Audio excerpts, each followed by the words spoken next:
saya akan menerangkan apa itu yang dimaksud dengan bina. Bina dalam ilmu saraf ini diartikan dengan arti bangunan. Tapi sebelum saya menerangkan tentang apa itu bina, kalian harus menghafal dulu, yaitu bab 1 pada saraf ini. Pertama-tama kalian harus menghafal dulu bab 1 atau babul awal, dan jika sudah maka teruskan ke babul sani sampai yang bab ke-7, yaitu di bagian fa'ila yafilu fu'alanan.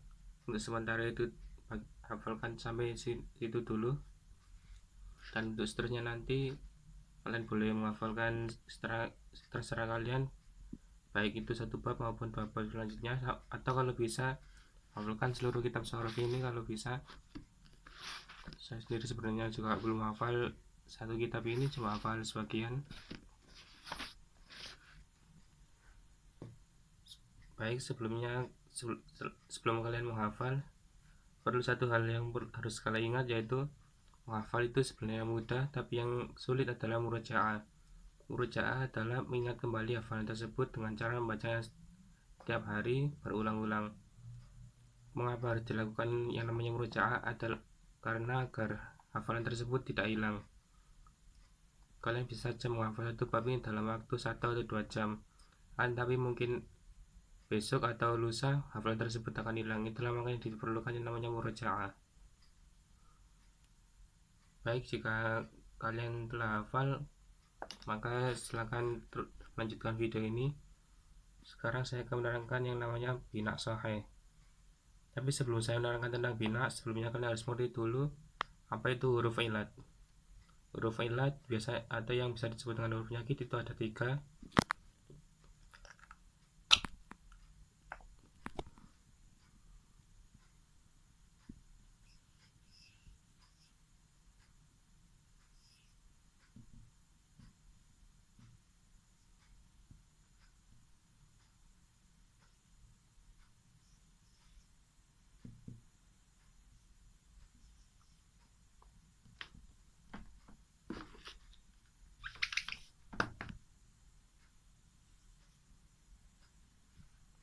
Huruf ilat itu ada 3, yaitu alif, ya, wawu. Atau yang untuk memudahkan untuk menghafalnya, kalian bisa menyingkatnya dengan singkatan ayu. Setiap bina yang tidak kemasukan huruf ilat ini, maka bina tersebut dianggap bina yang sehat atau terhindar dari huruf ilat. Yang pertama yaitu bina sahih. Bina sahih ini adalah bina yang tidak terdiri dari huruf ilat. Contohnya di sana adalah fa'ala dan juga nasoro. Fa'ala ini jika dalam ilmu sorof dibagi menjadi 3 bagian.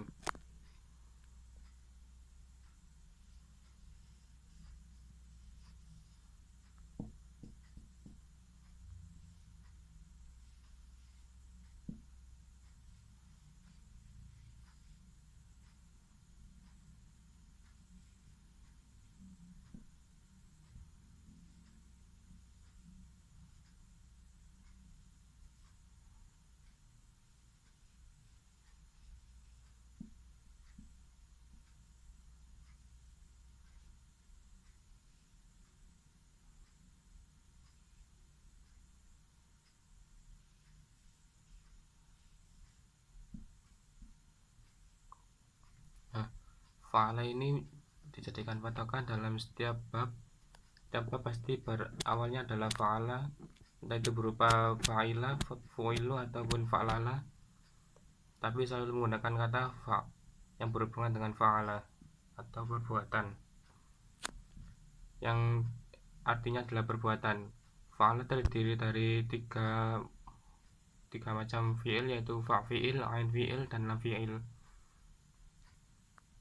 Dan di sini tidak terdapat sama sekali huruf ilat, baik berupa alif, ya maupun wawu. Dan sekarang saya lanjutkan ke bina yang kedua, yaitu mudha'af. Mudha'af di sini juga tergolong bina yang sehat karena tidak terdiri dari huruf ilat. Sebenarnya kata madda ini bukanlah madda, melainkan madada.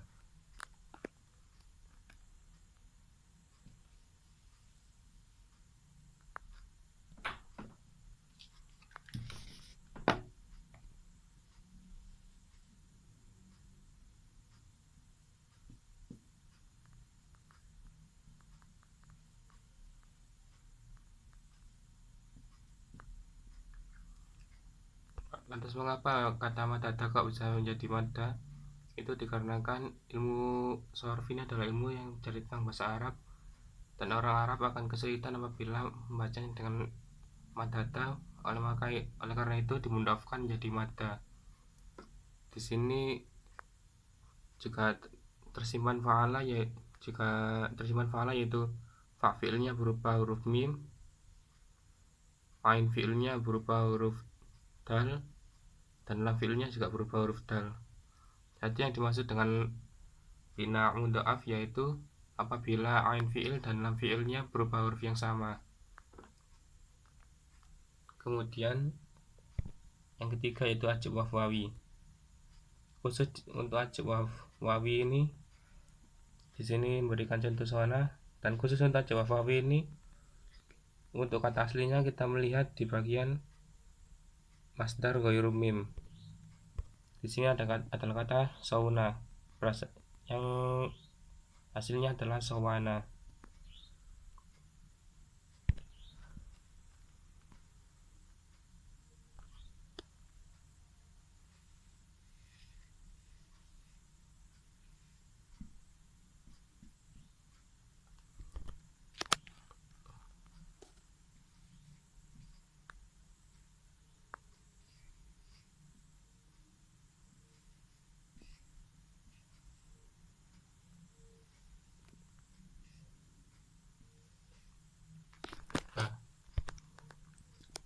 Mengapa disebut dengan ajab wawi? Yaitu karena ain fi'ilnya berupa huruf ilat yaitu wawu. Apabila huruf ilatnya berupa alif maka disebut ajwaf ai, dan apabila huruf ilatnya berupa ya maka disebut ajwaf yai. Tadi yang dimaksud dengan ajwaf adalah berubahnya ain fi'il menjadi salah satu dari huruf ilat.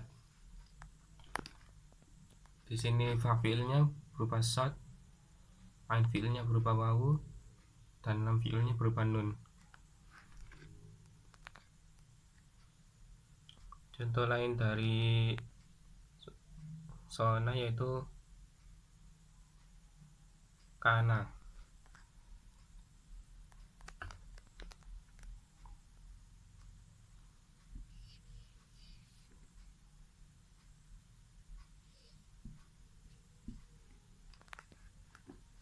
Kana ini berasal dari kata kawana.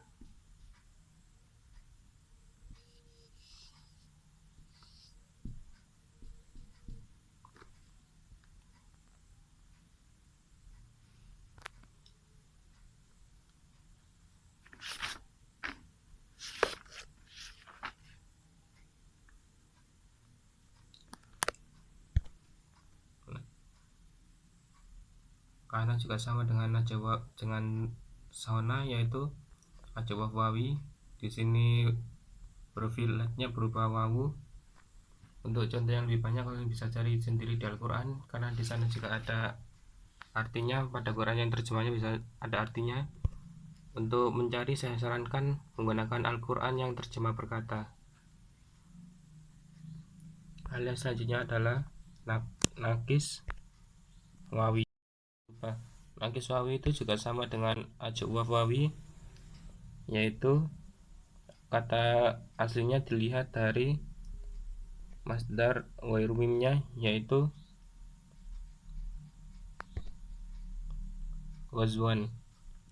Ghazwan berarti ghazawa.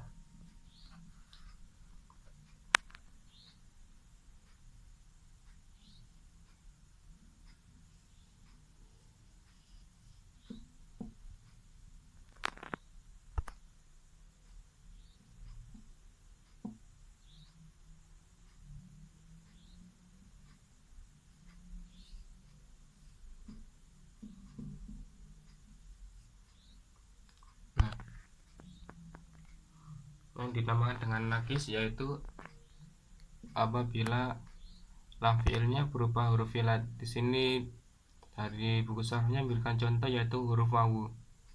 Apabila sama dengan aja wafawi tadi, apabila huruf ilatnya berupa alif maka namanya adalah nakis ai. Apabila berupa huruf ya namanya adalah nakis yai, dan apabila berupa huruf wawu maka ini tadi namanya adalah nakis wawi. Untuk keterangannya kalian boleh catat sendiri dari apa yang saya jelaskan, karena tulisan saya di papan ini agak jelek jadi saya malas menulisnya, dan juga dikarenakan tulisan saya apabila di papan ini bisa dibilang cukup jelek. Yang kedua yang selanjutnya yaitu mahmusfa. Mahmusfa ini kata aslinya adalah di fi'il madinya ini yaitu amala. Kata aslinya adalah amalai.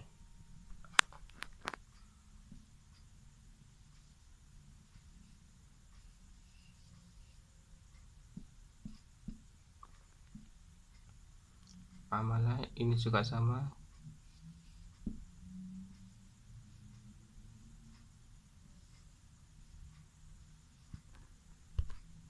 Nah, yang dinamakan dengan mahmusfa yaitu apabila fa fiilnya berupa huruf ilat. Di sini huruf ilatnya diberikan contoh yang alif yaitu amala.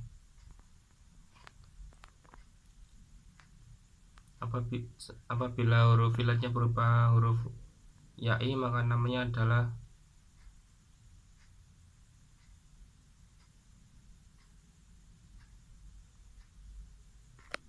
khusus pada mahmusfa ini apapun huruf ilatnya tetap disebut dengan sebutan mahmus, begitu berupa ain, ya, alif, ya maupun wawu.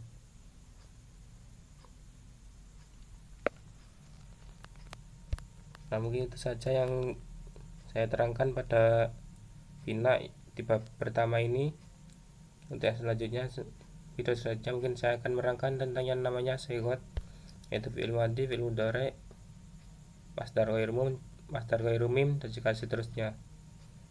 Sekian, wassalamualaikum warahmatullahi wabarakatuh. Ini cuma sekedar buat tambahan atau penjelas di bagian mahmusfa tadi, karena saya tadi agak lupa tentang mahmusfa karena sudah lama saya pelajarinya. Mahmusfa ialah apabila fa fiilnya berupa huruf ilat. Huruf ilat apapun itu, yaitu 3 tadi, alif, ya, wawu, apabila berada di fa fiil maka dinamakan dengan mahmusfa. Itulah yang disebut dengan mahmusfa. Tadi apabila pada video saya yang tadi itu agak berbelit keterangannya, maka ini adalah penjelasnya. Jadi mohon maaf apabila ada kesalahan, karena ini juga pertama kali saya membuat video. Sebelumnya saya pernah membuat video dan saya upload di YouTube, tapi bukan tentang sorof, dan saya tidak berbicara dalam video tersebut, melainkan hanya tentang quotes atau tentang kata-kata mutiara. Sekian, terima kasih.